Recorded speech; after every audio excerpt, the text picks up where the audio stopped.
عليكم ورحمة الله وبركاته.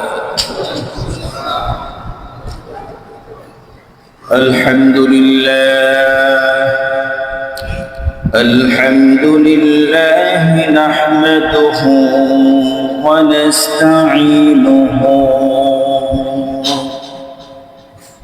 ونستغفره ونؤمن به ونتوكل عليه ونعوذ بالله من شرور أنفسنا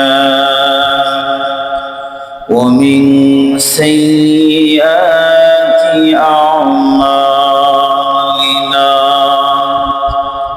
من يهده الله فلا مضل له ومن يضلله فلا هادي له ونشهد أن لا إله إلا الله وحده لا شريك له ونشهد أن سيدنا وحبيبنا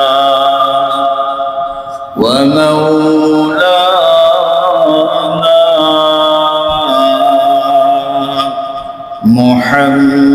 محمدا عبده ورسوله أما بعد فقد قال الله تبارك وتعالى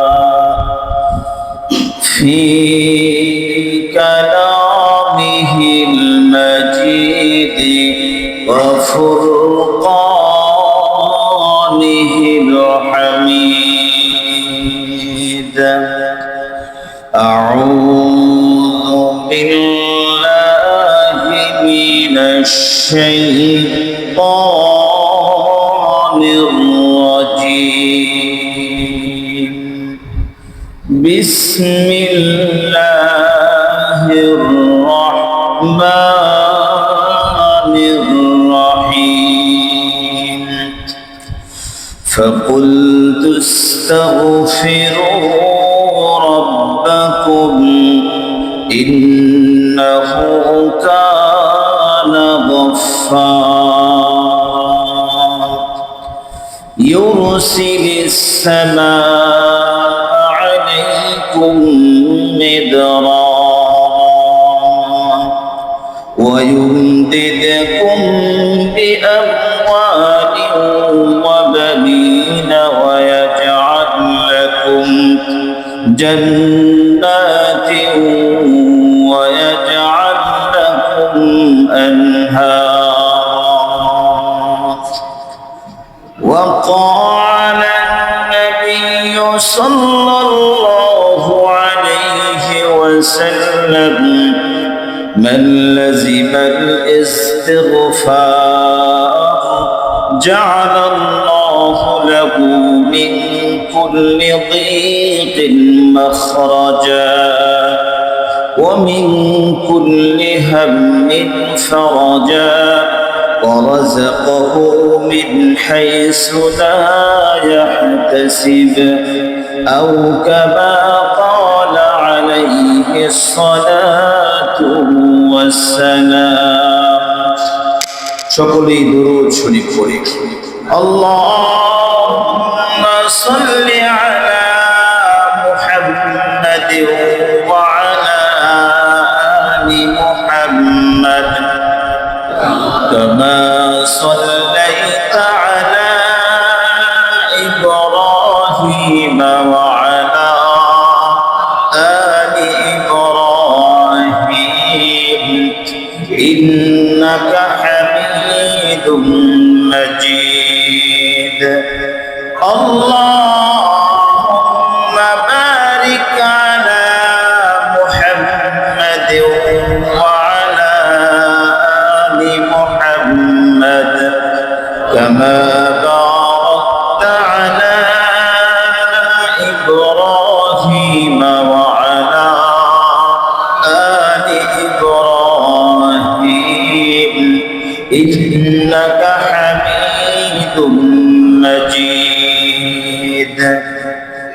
আলহামদুলিল্লাহ সুম্মা আলহামদুলিল্লাহ।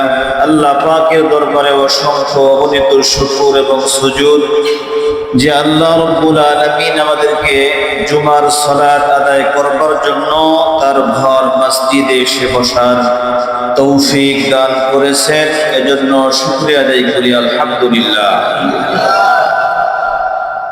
আল্লাহ রাব্বুল আলামিনের কাছে বান্দা যতবার ক্ষমা চাবে, মাপ চাবে, আল্লাহ পাক তত খুশি হন।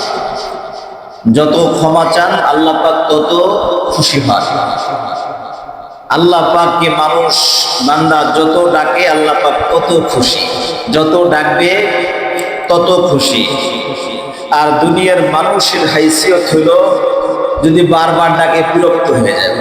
কি হয়ে যায়? বিরক্ত হয়।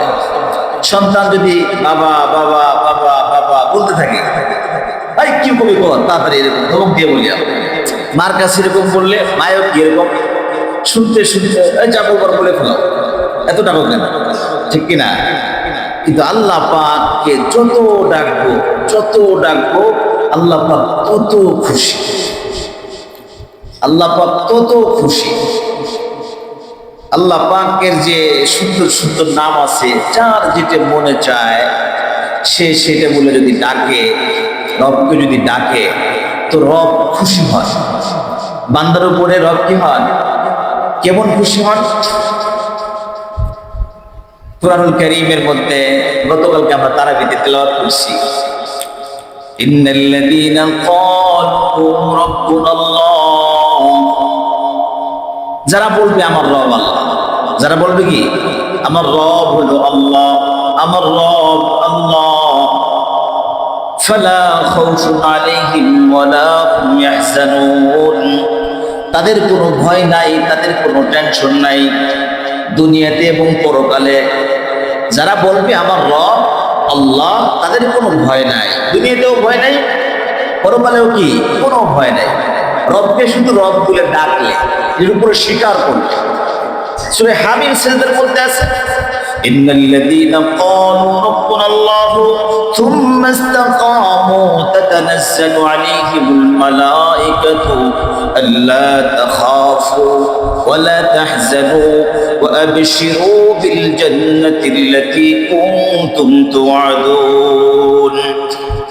যারা বলবে আমার রব আল্লাহ, এর উপরে মৃত্যু পর্যন্ত অটট থাকবে।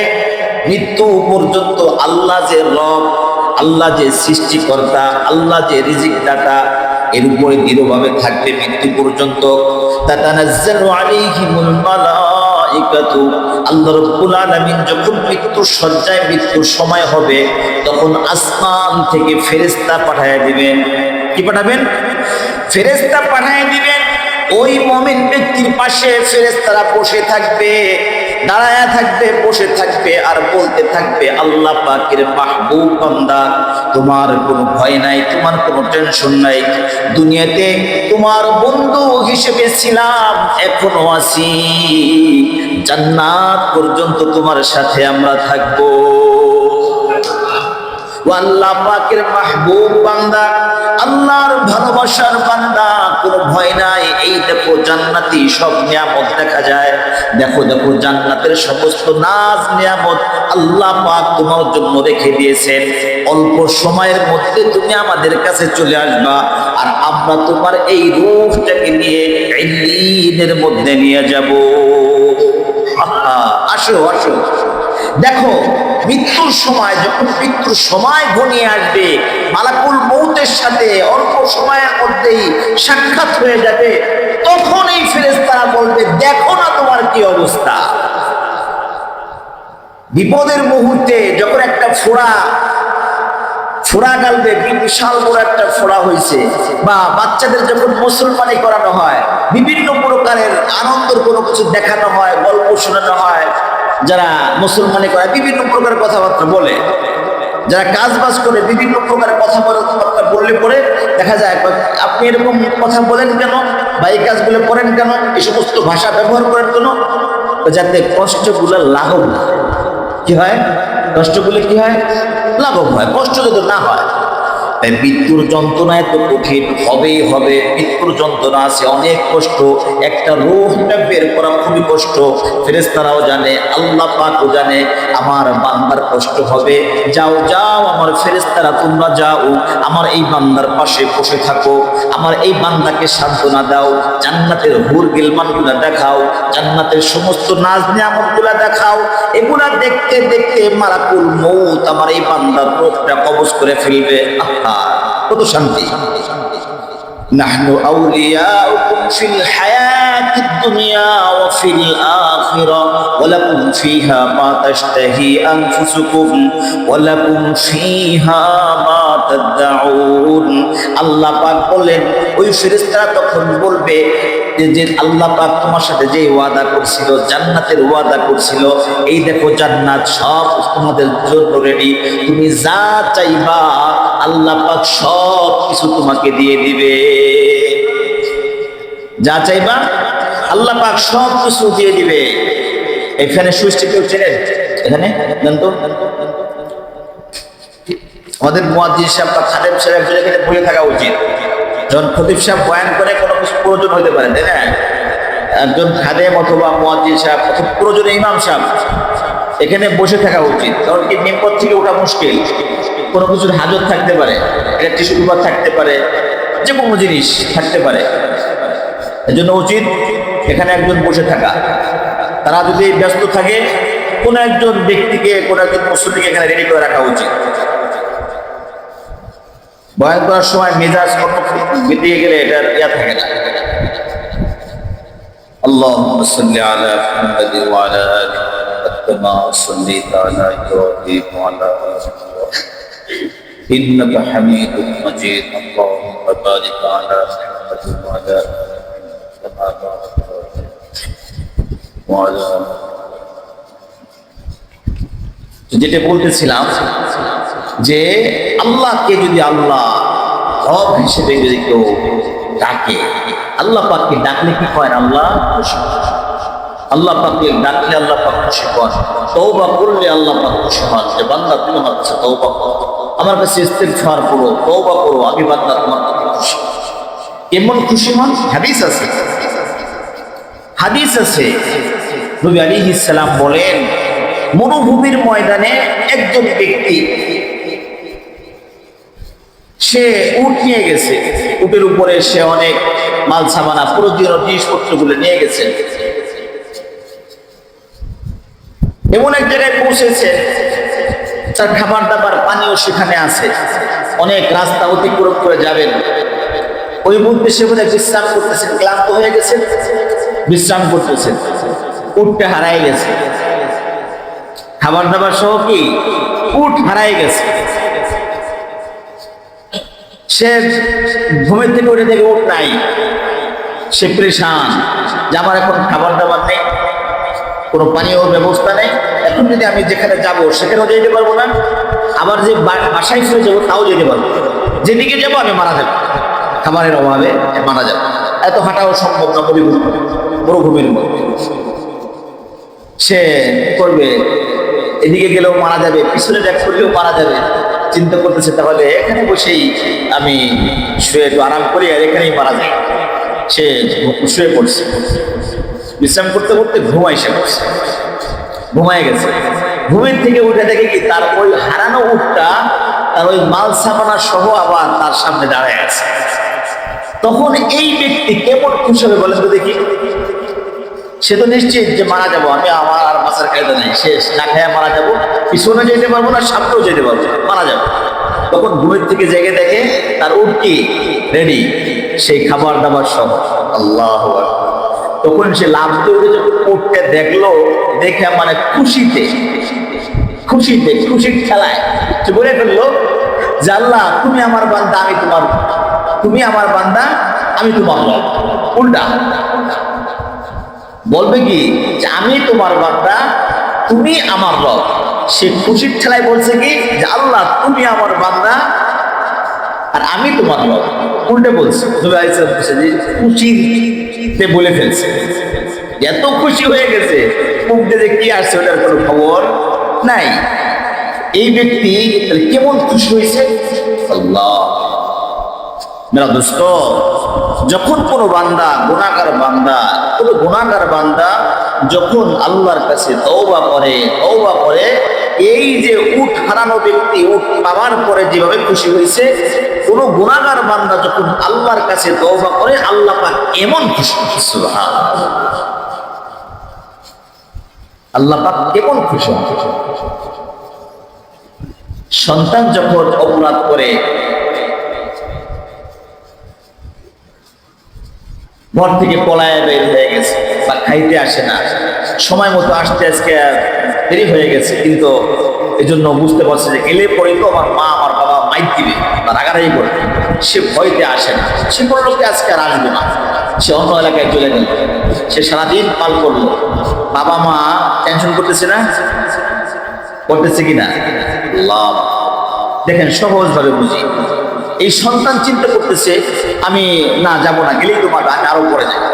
আর বাপ মা ভাবতেছে যে তুই আয়, তাড়াতাড়ি আয়, দেখি না কেন, খোঁজাখুঁজি শুরু করে দিচ্ছে। বাবা মা চায় যে তুই দ্রুত আমার সাথে সাক্ষাৎ কর, আর সন্তান চায় বাবা মার সাথে সাক্ষাৎ না হোক, গেলেই টেনে দেবে। আসলে কি এই সন্তানের ধারণা ঠিক? একদিন যদি পার হয়ে যায়, তখন মার কলিজা কেমন হয়ে যায়, সন্তানের জন্য বাবার কলিজা কেমন হয়ে যায়, তখন কি সন্তানের পাইলে কি বাবা মা মারবে? কিন্তু সন্তান কি মনে করছে যে গতকালকে তো পাই নাই, আজকে দেরি হয়ে গেছে, আর যাবো, গেলে পরে আমার তো আচ্ছা মতো মারবে। কিন্তু ভুল, সন্তানের এই ধারণা ভুল। কারণ ও যদি মায়ের সাথে সাক্ষাৎ করে, মা অনেক খুশি হয়ে যায়। তদ্রূপ বান্দা যখন গুনাহ করে, গুনাহ হয়ে যায়, একটা গুনাহ হয়েছে, দুইটা গুনাহ হয়েছে, ছোট গুনাহ হয়েছে, বড় গুনাহ হয়েছে, তো বান্দার মনে শয়তানে ওয়াসওয়াসা দেয়, আরে আল্লাহ আমারে মাফ করবো না, আল্লাহ আমারে মাফ করবে না, আমার তওবা আল্লাহ পাক কবুল করবে না, আমি যে বড় নাফরমান, আমি যে গুনাহগুলো করছি, আল্লাহ পাক আমারে মাফ করবে। এটা কি ওই সন্তানের মতো ভুল ধারণা না? আল্লাহ পাক চান বান্দা তুমি ফিরে আসো, আল্লাহ পাক চান বান্দা তুমি ফিরে আসো, তুমি আমার কাছে ফিরে আসো, আমি তোমার তওবা কবুল করব। বান্দা তওবা কর, বান্দা তওবা কর, তুমি তওবা করো, আমার দিকে ফিরে আসো, আমি তোমার তওবা কবুল করব। আল্লামা মুফতি তাকি উসমানী দামাত বরকাতুহুল্লাহ আলিয়া, উনি একবার আফ্রিকা সফর করছেন। তো সফরে যাইতেছেন, এক জায়গায় নামছেন সফরে, তো দেখছেন যেখানে নামছেন সেখানে দেখছেন সুন্দর সুন্দর গাছগাছালি। একটা গাছ হলো, একটা গাছ খুবই সুন্দর, তার পাতা এত সুন্দর পাতা, ওই পাতা হযরতে ছিঁড়তে গেছে। আমি কেন যেন মায়ের পাতা এত সুন্দর দেখা যেতেছে, পাতাটা আমি ছিঁড়তে গেছি, তো সাথে সাথে আমাদের সফল সঙ্গী ছিল আমার হাতটা ঠক করে ধরে ফেলছে, ধরে বলছে যে খবরদার জনাব, এই পাতা ধরা যাবে না, এই পাতা মানব দেহের জন্য বিষের মতো কাজ করে, বিষাক্ত, এই পাতা ধরবেন তো আস্তে আস্তে আপনার শরীর পছন্দ হয়ে যাবে।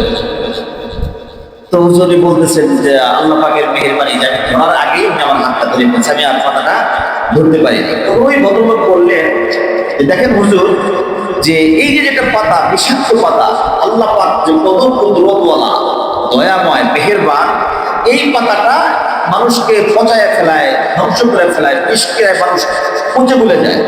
আর পাশেই আর একটা গাছ আছে, যদি এই পাতাটার সাথে সাথে এই পাতাটা বিষাক্ত পাতা লাগার পরে এই গাছের পাতা যদি সেখানে বসে দেওয়া হয়, আর এই বিষ কোনো শরীরে কাজ করতে পারে। সুবহানাল্লাহ, মানে যেখানে বিষাক্ত পাতা সেখানে আবার প্রতিষেধক পাতাও আছে। বিষাক্ত পাতা যদি কোনো কারণে লেগে যায়, সাথে সাথে ওই গাছের পাতাটা সেখানে জ্বলে দিলে এই বিষটি শরীরের মধ্যে আর কোনো ক্ষতি করতে পারে না। তদ্রূপ মানুষ যখন গুনাহ করে, শয়তান যখন গুনাহ করায়, গুনাহ হয়ে যায়, গুনাহ নাই এমন কোনো মানুষ আছে পৃথিবীতে? কোনো মানুষ এখন আছে? সবারই কম বেশি গুনাহ আছে, ছোট বড়, ইচ্ছায় অনিচ্ছায় গুনাহ হয়ে যায়। তো শয়তান যখন গুনাহ করায়, গুনাহ হয়ে যায়, ইচ্ছে করে করে, তো এটা হলো ওই বিষাক্ত পাতার মতো, যে পুরো কলমটাকে, দেহটাকে জাহান্নামী করে ফেলায়। সাথে সাথে তওবা আর ইস্তিগফার যদি সেই বান্দা করতে পারে, তাহলে ওই গুনার যে ক্ষতিটা, দেহের মধ্যে যে ক্ষতি ঢুকলো, জাহান্নামের রাস্তায় যে চলে যেতেছিলাম, সাথে সাথে তওবা ইস্তিগফার করার সাথে সাথে এটা মুছে যায়, এই ব্যক্তি জান্নাতের রাস্তার প্রতীক হয়ে যায়। আল্লাহ, এই জন্য গুনাহ হওয়া মাত্রই কি করা? তওবা করা। গুনাহ হওয়া মাত্রই তওবা করা। তওবা আমার যা মানে যে যত বড় আমল তার তত তওবা, যার যত আমল তার তত বাড়বো।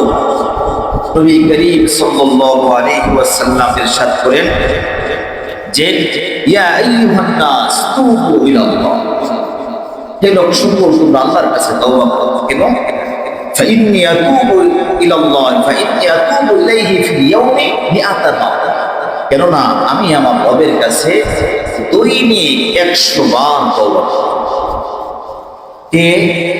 নবী, আপনার আমার নবী, যিনি সমস্ত নবীদের সরদার, দোজাহানের বাদশা, যিনি কাল কিয়ামতের ময়দানে যে নবীকে শাফাআত করার অনুমতি দান করবেন, যে নবীকে আল্লাহ পাক হাউজে কাউসার দান করেছে, যে নবীকে আল্লাহ রাব্বুল আলামিন মাকামে মাহমুদ দান করেছে, ওই নবী বলতেছেন আমি আল্লাহর কাছে রেগুলার 100 বার তওবা।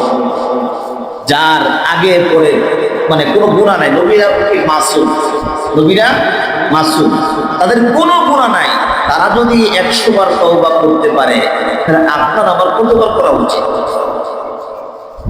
আপনার আমার কতবার করা উচিত? আর তওবা ইস্তিগফারের দ্বারা আপনার আমার ফায়দা, তার ফায়দা, আপনার আমার ফায়দা। যেমন হাদিসে পাকের মধ্যে আসছে, মান লাজিমাল ইস্তিগফার জাআলাল্লাহু লাহু মিন কুল্লি দীকিন মাখরাজা, যে ব্যক্তি নিজের উপরে ইস্তিগফারকে লাজিম করে নিবে, সর্বদাই পড়তে থাকবে আস্তাগফিরুল্লাহ, ও আল্লাহ আমারে মাফ করে দাও, আল্লাহ তুমি আমারে মাফ করো, আল্লাহ আমারে মাফ করে দাও। যে ব্যক্তি নিজের উপরে লাজিম করে নিবে, সর্বদাই ইস্তিগফার করতে থাকবে, আল্লাহ রাব্বুল আলামিন তাকে জাআলাল্লাহু লাহু মিন কুল্লি দীকিন মাখরাজা, সমস্ত সংকীর্ণতাকে আল্লাহ রাব্বুল আলামিন প্রশস্ততা দান করবেন। কোন সংকীর্ণতা তার জীবনে থাকবে না, আল্লাহ পাক সব কিছুকে প্রশস্ততা দান করবেন। এবং সমস্ত টেনশন পেরেশানিকে আল্লাহ রাব্বুল আলামিন দূর করবেন। আল্লাহ রাব্বুল আলামিন এই ব্যক্তিকে উত্তম রিজিকের ব্যবস্থা করবেন, হিসাব ছাড়া রিজিক, লা ইয়াহতাসিব, হিসাব ছাড়া রিজিক আল্লাহ পাক তাকে দান করবেন। ইস্তিগফার, ক্ষমা করা, আল্লাহ রাব্বুল আলামিনের কাছে ক্ষমা চাওয়া, মাফ চাওয়া। কখন যাবো? কখন যাব? আল্লাহ, আল্লাহ পাক দেখেন কত দয়ালু, সর্বদাই আল্লাহ পাক তওবা কবুল করেন। কখন যাব? যখন গুনাহ হয় তখনই যাব। তো গুনাহ না হইলে যাব না? না, গুনাহ না হলেও আল্লাহর কাছে ক্ষমা চাইতে থাকি। যত বেশি ক্ষমা যাব, যত বেশি তওবা করব, আল্লাহ রাব্বুল আলামিনের কাছে ওই বান্দা তত প্রিয় হবে। কি হবে? হ্যাঁ, নবী আলাইহিস সালাম বলেছেন, কুল্লু ইবনে আদম খাত্তাউ, প্রত্যেক বান্দাই কি আদম সন্তান গুনাহগার। আদম সন্তান কি গুনাহগার। কুল্লু খায়রুল খাত্তাইন আত-তাওয়াব, এবং প্রত্যেক গুনাহগারের মধ্যে যে তওবা করে এ হলো আল্লাহর কাছে প্রিয়। প্রত্যেকটা আদম সন্তান কি ভাই? গুনাহগার, পাপী। তাহলে আদম সন্তান যেহেতু পাপী, এদের মধ্যে ভালো কে? আল্লাহর কাছে ভালো কে, প্রিয় কে? যে গুনার জন্য কি করে? তওবা করে। যে তওবা করে আল্লাহর কাছে সে দামি, আল্লাহর কাছে সে প্রিয়। এই জন্য তওবা ইস্তিগফার তখন করব, সর্বদাই সারাক্ষণ করতে থাকবে, আল্লাহর কাছে মাফ চাইতে থাকবে। বাইতুল মুকাররমের খতিব সাহেব আল্লামা আব্দুল মালিক দামাত বরকাতুহুল্লাহ আলাইহি দাদা হুজুরের দেখবেন বাইরের মধ্যে অথবা চলতে ফিরতে মাঝে মাঝে লা ইলাহা ইল্লাল্লাহ, লা ইলাহা ইল্লাল্লাহ, পৃথিবীর সর্বশ্রেষ্ঠ কালিমা, এটা অভ্যাস করে নিচ্ছেন। পুরো বুজুর্গেরা অনেকে দেখবেন যে চলতে ফিরতে আস্তাগফিরুল্লাহ, আস্তাগফিরুল্লাহ, দুরূদ শরীফ পাস করতেছে। আমি অনেককে দেখছি মাশাআল্লাহ খুব আমলদারি, কথা বলতেছে, সুযোগ যখন কথাবার্তা বলে তখন এই কথা ঠিক আছে, এই কথাগুলো বলে। বাকি সময় সে তসবিহ তাহলিল করতেছে, হয় কোরআন তেলাওয়াত করতেছে, না হয় জিকির করতেছে। ও ভাই, সে ব্যক্তি তো তার আমলের পাল্লাটা ভারী করে ফেলতেছে, সে তো দাবি হয়ে যেতেছে, আল্লাহর কাছে সে দাবি হয়ে গেছে। আপনি আমি কি করলাম? দুনিয়াবি হাইসিয়তে আপনার ডিগ্রি যত, আপনার মান মর্যাদা তত। এলাকার মধ্যে মেম্বারের যেরকম মান, চেয়ারম্যানের মান তার একটু বেশি, এমপির মান তার একটু বেশি, যদি মন্ত্রী হয় তা আরো বেশি, তাই না? সবার কি মান কি সমান? সমান না। তাহলে যার যেরকম আমল হবে, যে যেরকম আমল করবে, তার মানটা আল্লাহর কাছে সেরকম বেড়ে যাবে, সেরকম বেড়ে যাবে। তওবা ইস্তেগফারের দ্বারা আল্লাহর কাছে সম্মান পায়, আল্লাহর কাছে মানটা বাড়ে, আল্লাহ পাক খুশি হন। এজন্য সর্বদাই তওবা ইস্তেগফার পাঠ করা। হাদিসের মধ্যে আসে, নবী করিম সাল্লাল্লাহু আলাইহি ওয়াসাল্লাম বলেন, আল্লাহ রাব্বুল আলামিনের রহমত ও মাগফিরাতের হাত, কুদরতি হাত সকালবেলা বাড়ায় দেন। কিসের জন্য? আল্লাহ পাকের কুদরতি হাত সকালবেলা বাড়ায় দেন। আল্লাহ পাক কুদরতি ভাবে বলতে থাকেন, ও আমার বান্দারা, সারা রাত গুনাহ করছো, যে যে গুনাহ করছো না কেন, সারা রাত তোমাদের দ্বারাই যদি কোনো গুনাহ হয়ে থাকে, যে গুনাহ করছো বা হয়েছে, আমি কুদরতি হাত বাড়ায় দিলাম, তুমি আমার দিকে ফিরে আসো, তওবা করো, আমি তোমার সারা রাতের গুনাহগুলো মাফ করে দিব। আল্লাহ। আবার সন্ধ্যার সময় আল্লাহ রাব্বুল আলামিন আবার কুদরতি হাত বাড়ায় দেন। আল্লাহ পাক বান্দাকে ডাকতে থাকে, বান্দা, সারাটা দিন গুনাহ করছো, শয়তানে গুনাহ করাইছে, গুনাহ হয়ে গেছে, তুমি আমার তওবার দিকে ফিরে আসো, তুমি আমার কাছে মাফ চাও, সারা দিনের গুনাহ আমি রব তোমাকে মাফ করে দেব।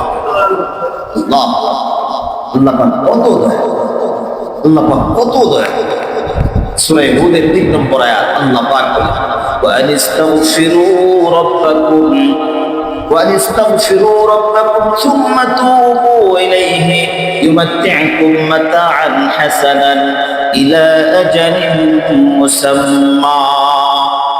বান্দা, তুমি তোমার রবের কাছে তওবা করো, ইস্তেগফার পাঠ করো, ক্ষমা চাও। যদি তুমি আল্লাহর কাছে, তোমার রবের কাছে ক্ষমা চাইতে পারো, তওবা করতে পারো, বান্দা মৃত্যু পর্যন্ত এই পার্থিব জীবনে যা যা লাগবে তোমার রব তোমাকে দিয়ে দিবে। যা যা লাগবে, দুনিয়া যা যা লাগবে সব দিবে, যা যা লাগবে সব দিবে। فَقُلْتُ اسْتَغْفِرُوا رَبَّكُمْ إِنَّهُ كَانَ غَفَّارًا। তুমি আল্লাহর কাছে তওবা করো। নূহ আলাইহিস সালামের সেই জাতি, তোমরা আল্লাহর কাছে তওবা করো, আল্লাহ ক্ষমাকারী। তোমার যদি বৃষ্টি হচ্ছে না, আল্লাহর কাছে তওবা করো, আল্লাহ পাক আসমান থেকে বৃষ্টির ফয়সালা করবে।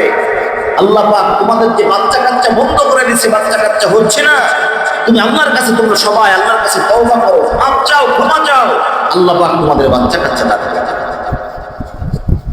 যা কিছু দরকার তওবা করো, ইস্তেগফার, ক্ষমা চাও।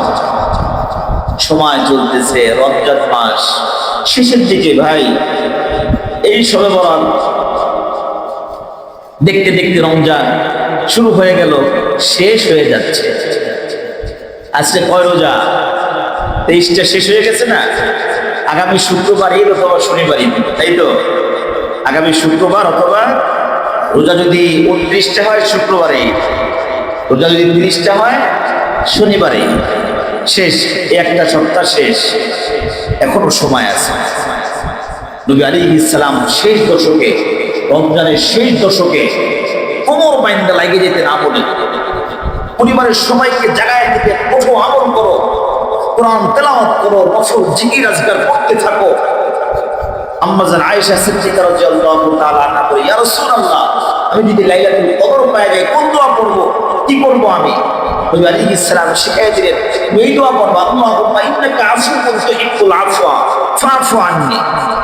আল্লাহ, আপনি তো ক্ষমাকারী, ক্ষমা করাকে আপনি পছন্দ করেন, আমার আপনি ক্ষমা করে দেন। সুন্দর না দোয়াটা? আল্লাহ, আপনি তো আল্লাহুম্মা ইন্নাকা আফুউন, আপনি ক্ষমা করাকে পছন্দ করেন, আপনি ক্ষমাকারী। তুহিব্বুল আফওয়া, ক্ষমা করাকে আপনি পছন্দ করেন। ফাফু আন্না, আমাদের মাফ করে দেন। এই শেষ কয়েকটা দিন আছে, এজন্য সময় শেষ হয়ে যাচ্ছে। আপনি আমি এখনই তওবা ইস্তেগফার করি, আল্লাহর কাছ থেকে ক্ষমা নিয়ে নিই। ভাই, আল্লাহর কাছ থেকে ক্ষমা নিয়ে নিই। হাদিসের মধ্যে আসছে, যে ব্যক্তি ইমানের সাথে তারাবির সালাত সওয়াবের নিয়তে তারাবির সালাত আদায় করবে, আল্লাহ পাক তার পিছনের গুনাহগুলো মাফ করে দেন।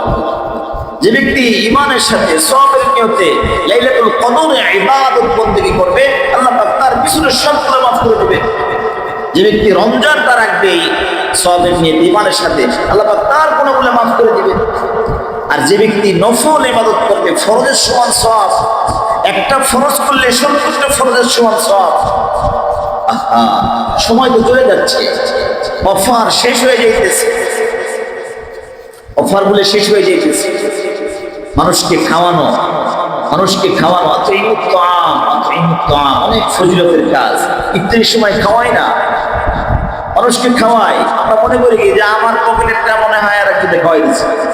আরে যার যার রিজিক সেই খাচ্ছে, তুমি খাওয়াও, তুমি খাওয়াই, তুমি সওয়াবের অধিকারী হও। সাহাবায়ে কিরাম যখন হিজরতের পরে নবী আলাইহিস সালাম যখন মদিনায় গেলেন, সাহাবায়ে কিরাম জিজ্ঞেস করলেন, ইয়া রাসূলুল্লাহ, কোন আমল বেশি বেশি করব? নবী আলাইহিস সালাম বলেন, আফশুস সালাম ওয়া আতিমুত তাআম, বেশি বেশি সালাম দাও, বেশি বেশি সালাম দাও, আর মানুষকে বেশি বেশি খাবার খাওয়াও। মেরা দোস্ত, তওবা ইস্তেগফার, কিভাবে আপনি আল্লাহকে সন্তুষ্ট করবেন, এই ফিকির আপনার আমার থাকার দরকার। আপনি যদি চাকরি বাকরি করেন, ব্যবসা বাণিজ্য করেন, আপনি যার সাথে ব্যবসা বাণিজ্য করতেছেন, যাকে তার থেকে মাল আনেন আর এক জায়গায় বিক্রি করেন, মালিক যেন অসন্তুষ্ট না হয়, তার জন্য আপনি কত কিছুই না করেন। চাকরি বাকরি করলে বসকে সন্তুষ্ট করার জন্য কত কিছুই না করা হয়, যেন চাকরিটা যেন ঠিক থাকে। চাকরি ঠিক থাকার জন্য বসকে অনেক প্রকারের হাতিয়ে তোফা দেওয়া হয়, বসের বাসায় পাঠানো, অনেক কিছু পাঠানো হয়। কেন? একটু সুন্দরভাবে চাকরি যেন করতে পারি।